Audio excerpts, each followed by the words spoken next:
What up, Wizards? Dev and the Chicken over here to bring you some more Cowboy Set Spurlers. Can you believe I hadn't used that one yet this season? We got some more big scorecards today. Only about 9 or 10 of them, but as usual, quality over quantity with these things. They're all mythic, so they all do ridiculous stuff, including the ones that kind of look like they could have been uncommons. They still do cool stuff, so let's go ahead and start with these. This first card, I really like, but I also had to admit that it has the highest chance of all of today's cards of just being straight up bad. So, you know, there are two wolves inside of me and all that. Let's take a look at Gamble of Greed, or it could also be Greedy Gamble. This is 4 mana, 3 and a black for an enchantment. When it enters the battlefield, draw 3 cards, gain 6 life, and create 3 2/1 black bat creature tokens with flying. At the beginning of your end step, discard a card, lose 2 life, sack a creature. When Greedy Gamble leaves the battlefield, discard 3 cards, lose 6 life, and sacrifice 3 creatures. Now, I keep seeing people say, like, oh, you can blink this. And, like, yeah, I guess you technically can, but that's a leaves the battlefield trigger. So maybe hold your horses there, Hoss. I mean, you can still try to blink it, and it's, like, technically neutral, right? So you could just draw 3 cards a bunch of times, depending on how many you blink it, right? So I guess you're not technically losing anything if you blink it, because it gains you the 6 life, lose you the 6 life, you have to discard 3 cards. That's fine. You drew 3 cards. So if you blink it over and over, eventually you can find the perfect 3 cards, I guess. But still, I like this for a whole lot of reasons. You can sack the bats that it gives you. It gives you 3 creatures to sacrifice. That's not bad. It gives you 3 fresh cards. Lets you pitch a card or 3 before it's all said and done, right? So that's good for reanimator decks, if nothing else. I don't know. Altogether, I like it. On turn 4, it kind of equates to gain 4 life, get 2 bats that'll block just about anything, and also draw a couple of cards, pitch a card. So that, all in all, is a pretty good package for 4 mana. I keep seeing people be like, oh, this could be 2 or 3 mana. No, it couldn't. We absolutely busted at 2 or 3 mana, but still, at 4 mana, I think it's a pretty decent price to pay for something like this. I do absolutely hate the leaves the battlefield trigger, and you might get blown out because a lot of people are playing stuff, even in best of 1, that just blows up enchantments. So, like, it could end poorly for you, but at the same time, you could always try to donate this with cards like donate. Again, if you're playing standard, you could always do Coveted Falcon. It's a little awkward to make it work, but it could work. There's also Shifting Grift, a card from this very set, and like your opponent has to have an enchantment to make this work, but luckily there's kind of a lot of enchantments in standard. Like every deck plays like an enchantment. Not every deck, but a lot of decks will play an enchantment. Like you might even be able to switch this with your mono red opponent's Kumana faces Kakazan or something. But there's plenty of ways to position yourself to where this card is amazing the turn you cast it, right? I mean, you could always have a Sheldred on the table. That's a pretty likely occurrence, right? And then suddenly you gain 12 life. And if you're just using it to set up reanimation, I think with all the life you gained, you probably bought yourself a turn. I think with all the creatures you made, you probably bought yourself a turn, and you get to pitch a card. So that's something good to reanimate later. So you're hoping to bridge the gap and close the game before this card becomes a problem if it's going to stay on your side of the table. And I think if you pitch the right guy and reanimated the next turn, it shouldn't be that hard. Also, speaking of reanimation, because I always am, I had to bring up Lich Knight's Conquest, which this card also sets up nicely by giving you some tokens. Altogether, though, it's probably bad. There is a slick trick that I want to discuss before we get off the card, which basically involves like playing the card, having the enter the battlefield trigger on the stack, and then somehow removing the enchantment before the enter the battlefield trigger resolves so that the leaves the battlefield trigger resolves first. That way, if you don't like have any cards in your hand, the discard mode doesn't hurt. If you don't have any creatures, the sacrifice creatures mode doesn't hurt. And then suddenly the enter the battlefield trigger resolves after the leaves the battlefield trigger, and you end up with 3 cards and some creatures and some life and stuff. So, you know, that could be a thing, but it seems like kind of hard to engineer and not that great, to be honest. So I'm just not really sure where I am on this card. I want to like it so much, but Demonic Pact it is not. So, you know, and Demonic Pact wasn't even that good. I hate to say it, but we do have multiple ways to donate this in standard, and honestly, even if you don't donate it, let's really not underestimate the power of like 3 flying bodies and 3 cards and a bunch of life and stuff. That's as long as I'll ever spend on a first card. I can almost promise you. I just really like this card. But let's move on to a card that I'm slightly more bored by, but might actually be a little bit better. Sometimes simple is good. Let's look at Sandstorm Scrapper, 3 mana, 2 and a green for a 1/1 human artificer.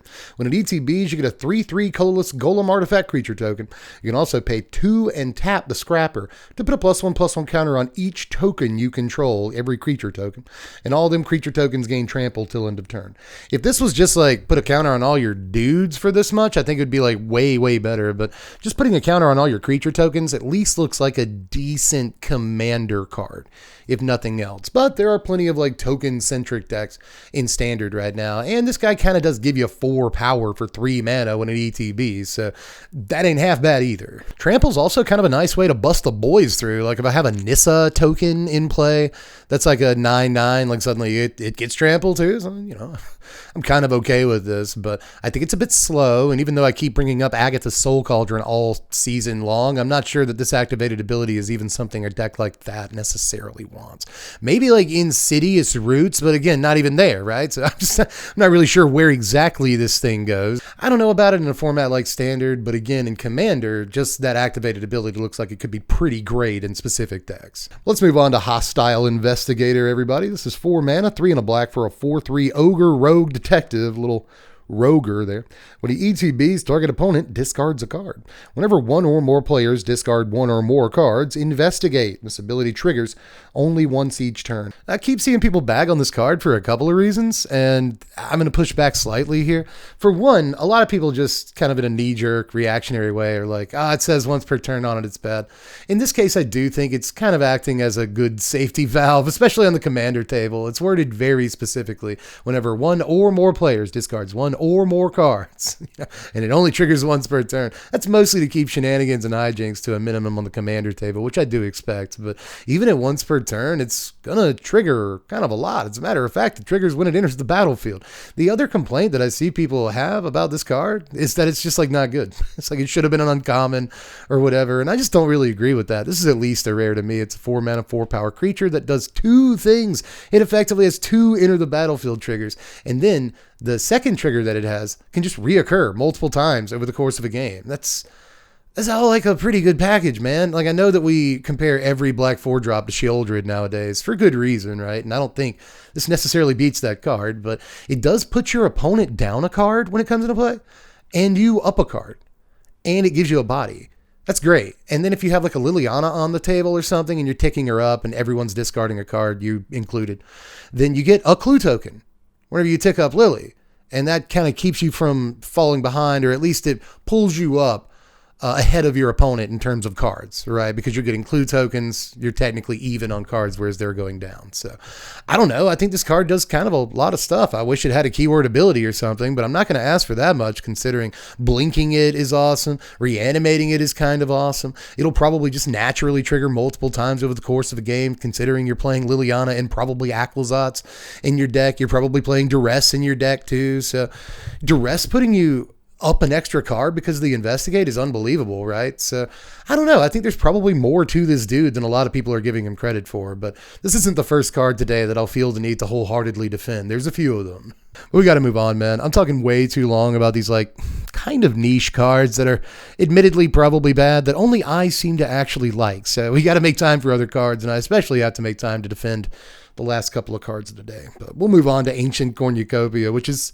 kind of in this same category. I like this thing, but I'm not sure how many of you will. It's 3 mana, 2 and a green for an artifact that taps for a mana of any color. But also, whenever you cast a spell that's 1 or more colors, you may gain 1 life for each of that spell's colors.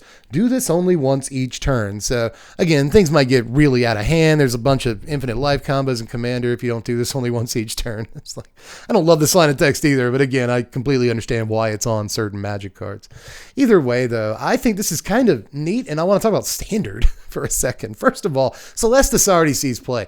That does this and also gains life. It also draws cards, which is kind of the best thing about Celestis, and this doesn't do that, so I probably shouldn't be comparing the two cards, but 3 mana rocks sometimes see play in Standard is kind of my point here. And especially 3 mana rocks that turn a Lightning Helix into 5 life or a Faithful Mending into 4 life, like those actually seem kind of tempting to me, at least. So I don't know, man. At the very least, this might go in like my Dina commander deck or something, because I'm casting a lot of multicolored spells in that deck, and gaining life matters. I've got like Sanguine Bond and Marauding Blight Priest and stuff like that. So in like life gainy commander decks, maybe, or maybe also in like Amalia decks, you know, they go green a little bit, splash green to play this, and then suddenly any spell they play for the rest of the game triggers Amalia, Voice of the Blessed, whatever. So that actually seems like a neat interaction in Standard too. But again, once you get on the commander table, this does all kinds of like nasty stuff. So as far as 3-mana rocks go, I don't think this is one of the best ones ever printed. There's a Coalition Relic and Chromatic Lantern and a bunch of really, really good ones. But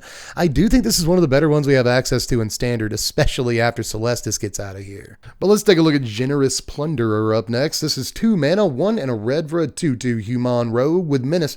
At the beginning of your upkeep, you may create a treasure token. When you do, target opponent also creates a tapped treasure token. When Generous Plunderer attacks, it deals damage to defending player equal to the number of artifacts they control. It's kind of a good card against like Boros, because they have a lot of incidental little artifacts, or like anyone playing Voldaren Epicure, Blood Tithe Harvester, they both make blood tokens, right? The Zoetic Glyph deck that plays like 25 or 6 artifacts, you know, like seems kind of okay against that, you know. There's kind of a lot of decks in Standard right now. This hits a little bit, so I don't know. I kind of like it. Just a 2-mana 2/2 with a keyword ability that also can ramp you. And yeah, if it ramps you, it ramps your opponent too, but they don't get to use their treasure token until they untap, so I guess there's that. You also have to wait a turn to get any ramp off of this guy, but I think it's a slightly more likely to survive than other 2-mana guys that you have to wait a turn to get the ramp off of, right? Because your opponent might want that ramp too, but you've built your deck in such a way, hopefully, that the ramp benefits you more, and if anything, you get to use the ramp first, so maybe that helps, right? Maybe it helps you just throw your hand onto the table, or maybe you're actually ramping into 6 drops, so the fact this dude can give you like 2 ramps over the course of 2 turns is actually a huge deal. Altogether, I'm just spitballing here. I do think the dude does create kind of a lot of value over the course of the game, but again, your opponent getting those treasure tokens is a massive, massive drawback. But they want to bank their treasure tokens and cast their 7 and 8 drops ahead of schedule, then you're going to deal a bunch of damage to them in the meantime when the dude swings. And even if they just want to, like, you know, Spyglass Siren, map token turn 1, boat on turn 2 or something, you're going to start doing a lot of damage to them just because of that too. So again, that's like 3 decks I was able to name off the top of my head in the Standard that this doesn't completely hose, but it definitely decreases the clock against. So increases the clock, decreases the clock, sure. You know what I'm trying to say. I just think it's actually a pretty slick card that might be at the very least sideboardable depending on the matchup, but could even be main deckable if you can leverage the ramp in the right way. But up next, our brand new Bristle buddy. This Bristle Bud Farmer over here. This is 4 mana, 2 and 2 green for a 5/5 plant druid with trample. Jeez.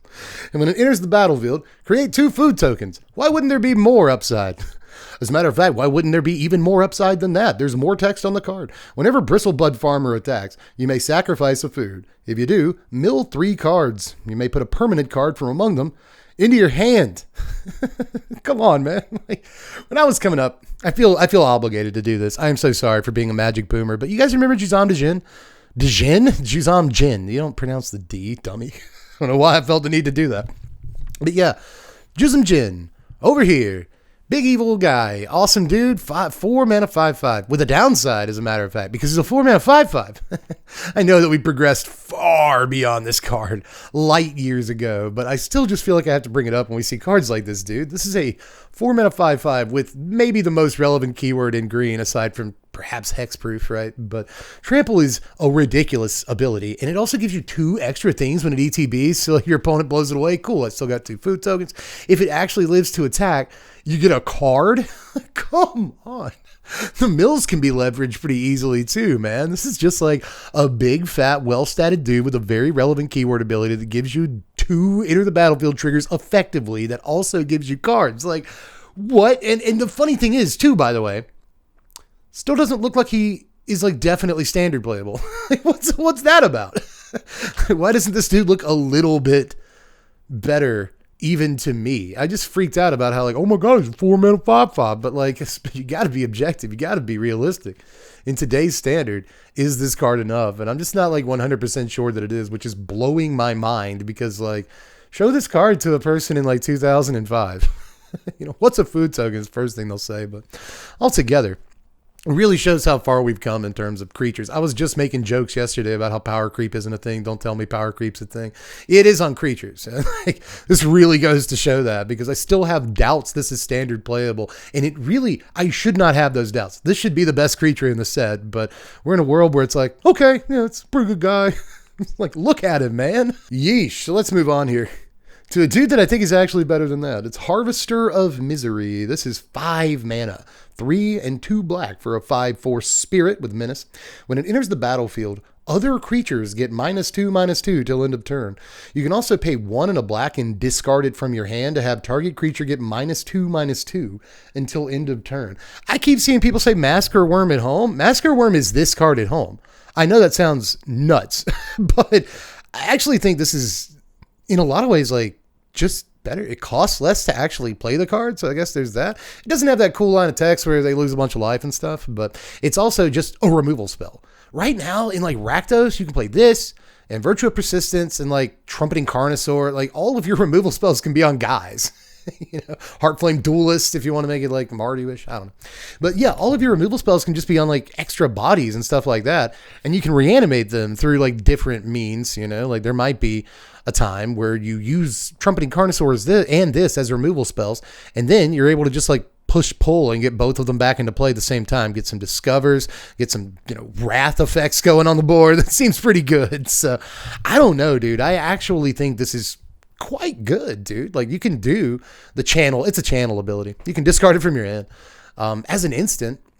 So even though it doesn't look like a very powerful removal spell, it is still going to be an effective instant speed removal spell, like way more than you might think. And I love that it's -2/-2 and not just like 2 damage or something like that. I think the -/ is going to matter again more than we think right now, especially considering we have Massacre Girl in the format. She was in like the last set or whatever. So this actually seems like a pretty sweet little quote unquote combo. It's really more of a synergy with MG that I really like. So even without Massacre Girl synergies and stuff, I think that this is just a sweet creature. You can just discard it early, reanimate it late and give everything -2/-2. Like, actually seems like a kind of difficult card to play against, if I'm honest. And I try to be. So I don't know. I know I like mono black. It's like my favorite color and yada yada. And I tend to overrate cards. I was just talking about how good the investigator was a few cards ago, and I know everybody hates him. So like, maybe I'm way off base on this one, but I'm actually kind of more excited about this card than I am most of the other cards in the set. I think it's definitely a banger. But oh boy, last couple of cards of the day coming up here, and these are definitely cards I feel the need to defend, man. Let's look at Tarnation Vista here. This is a land. Tarnation Vista enters the battlefield tapped. As it enters, choose a color. You can tap to add a mana of the chosen color, but also you can pay 1 and tap it, and for each color among mono-colored permanents you control, add a mana of that color. People hate this card. They've just been joking about it all day, and like, what are you talking about, man? Like, I know that it looks like a worse version of a bunch of other lands, and I know that it looks like Wizards decided to go so safe on their land that taps for multiple colors of mana that they made it bad. But like, no, this card's not unplayable, man. If there's one thing I've learned from 30 years of Magic, and I know experience isn't everything, but I promise you, if a land taps for more than 1 mana under almost any circumstances, it's going to be a card people play. People have already pointed out the fun interaction with A Killer Among Us. We just play that 5 mana enchantment everyone forgot about from like the last set. And then suddenly this thing taps for a bunch of mana, taps for 4 mana. But as it is, yes, I understand why the card looks bad. If you have 2 monocolored permanents of different colors out, then suddenly neutral mana. So you have to have at least 3 for this to start generating mana, and you can only have up to 5. Having 5 different permanents out, all of which are different colors, means that you'll end up getting like 3 total mana value out of tapping this land, which seems like it's too much work, right? But I actually think it's a little easier than you might consider. But my real point on this card is that all it really has to do is generate 1 extra mana to be extremely powerful. And I actually think getting 3 permanents of different colors is very easy. Especially if you're playing with like kind of difficult to remove permanent types, enchantments, artifacts. Some of those do have colors, if you remember. Even planeswalkers and stuff can be kind of nuisancey to get rid of on occasion. So I don't know. You don't have to just be playing creatures that get sunfalled or something like that. Like, it is entirely logical to assume that, like, on turn 4 or something, you can start tapping this for real extra mana. And honestly, again, land like that is always going to be very good every single time. And it's not like you're restricted to bad cards. You know, if you're playing 3 or 5 colors, right? Like, let's say you're going all the way playing 5 colors, just play like 5 color good stuff. What's stopping you from doing that? You know, it's not that hard, especially considering we have like the full complement of lands you would ever need to do something like that in standard right now. So I don't know. I just don't think this card is near as bad, even in standard, as people are saying it is. And once you get to a wide open format like Commander, where you can do just about anything, yeah, I think that this is going to see plenty of play. I'm telling you, tapping for extra mana is just always good. Like, there's basically no exceptions, and I don't expect this card to be the one. But man, I am probably about to step in it right now, because last card of the day is Lost Jitte. This is 1 mana, a single mana, for a legendary artifact, which is an equipment, and it equips for just a single mana. Whenever equipped creature deals combat damage, put a charge counter on Lost Jitte. Remove a charge counter from Lost Jitte. Choose one, untap target land, or target creature can't block this turn, or put a +1/+1 counter on equipped creature. Okay, so hear me out and let's talk. Is that okay? First of all, in case you're new around here, this is a reference to Umezawa's Jitte, maybe one of the most broken cards in the history of Magic. Now, there are a few ways, pretty obvious to pick out, that the card is different than original Jitte, but I think it's still powerful. First of all, they did take away some of the best parts of original Jitte. Obviously, this only gets 1 charge counter a turn, whereas original Jitte got 2 charge counters whenever the creature did combat damage. That's a massive, massive difference. And also, the other major difference is that OG Jitte used to be able to just kill your opponent's creatures, and this one doesn't do that at all. Thing is, those are the 2 best parts of OG Jitte, but they took those away from us, but they left a couple of remnants of the original Jitte that were really, really important, that honestly caused people not to evaluate the card correctly the first time around, and we don't want to make that mistake again. So let's get down to it. You've had enough time to look at the original Umezawa Jitte. Let's get that off the screen. It's just you and me, old man. Let's talk about this card right here. They did again retain, first of all, that it's whenever the creature deals combat damage, not to a player or planeswalker. Any combat damage whatsoever will get charge counters. So if your opponent runs a creature into your dude, you're still getting a charge counter on your Jitte. And note what I just said there. You're getting a charge counter on the Jitte, not on the creature that's equipped, but on the thing itself. That means that even if the creature that's equipped dies in combat, the Jitte retains those counters. So that means that on subsequent turns, you can equip it to something else and give a creature a counter, whatever's equipped to it. But also, importantly, you don't actually have to equip it to anything to use its first 2 abilities. You don't have to devote any mana to equipping a creature or anything to just remove counters from it. And in that case, you can just like keep something from blocking. You can untap a land, an ability that the original Jitte didn't have. And I think a lot of people are massively undervaluing on this particular one right here. Untapping a land is crazy. And maybe like most importantly, original Jitte costs 2 to cast and 2 to equip. A total of 4 mana to get the thing on a guy in the first place. This costs 1 to cast and 1 to equip. That is not actually that much mana invested. And hell, starting as early as like turn 2, if you played a 1-drop, you could just equip this and then get in with your guy and then immediately untap one of your lands. So again, you're not actually investing that much mana to get this thing on the table and equipped. And there's multiple decks that might actually want a card like that. We've already talked about Zoetic Glyph decks today, right? These artifact-centric decks that are always looking for good 1- and 2-drop artifacts, and there's a world where this is one of the better 1-drop artifacts in the format immediately, especially if you play Gingerbread in your deck. Matter of fact, like any unblockable guy is pretty good with this. Suspicious Stowaway, Surge Engine eventually when you pump enough mana into it. Cryptic Coat seems kind of interesting with this too, especially depending on what you fish up with that Cryptic Coat. So, you know, I could be good just with those cards. But it also looks good again with like 1-drop Death Touchers. Like we got Tiny Bones in this set, right? So now if you play Tiny Bones on turn 1 and then you play this on turn 2 and equip it, your opponent is immediately in a nightmare scenario. So, I actually think that this card has so much going for it just in the current standard. But beyond that, Explorer, Pioneer, Modern, whatever, who knows how good this card actually is. But I know it's a lot better than a lot of people are saying it is, because it's worse than original Jitte. So it's just got to be the worst card ever printed. And I don't think that that's a very logical line of reasoning. I think this card has so much going for it. Not only the lower cost, but again, the things it retains from the original Jitte that people, again, undervalued all those years ago. Apparently, we're either not learning our lesson or we got a bunch of brand new Magic players out there. I think it's probably a little bit of both. Look, I'm not trying to say the card is going to be the best card in Standard, but I do think the card is going to have more spots than most people currently believe it does. I could be 100% wrong on this, but this is probably sort of like the most maligned card in the set in some ways so far, and I just really don't think it deserves that particular tag. So I'm here to defend it. I think it's way better than like what appear to be 80% of Magic players think. But that is it today. I know it feels weird to only have like 9 or 10 cards when we're used to getting like 48 in a day, but I actually really like this pace. Spoiler season used to be like this. You remember this, guys? We get like 10, 20 cards a day. Call it a day. We do it for 2 weeks. Have a lot of fun. Didn't overload us on cards. Can we go back to that, Wizards? It's totally fine with me. Either way, I do like these spoiler season days that don't just completely blow me out physically and emotionally. That's always nice. Thanks for that, Wizards.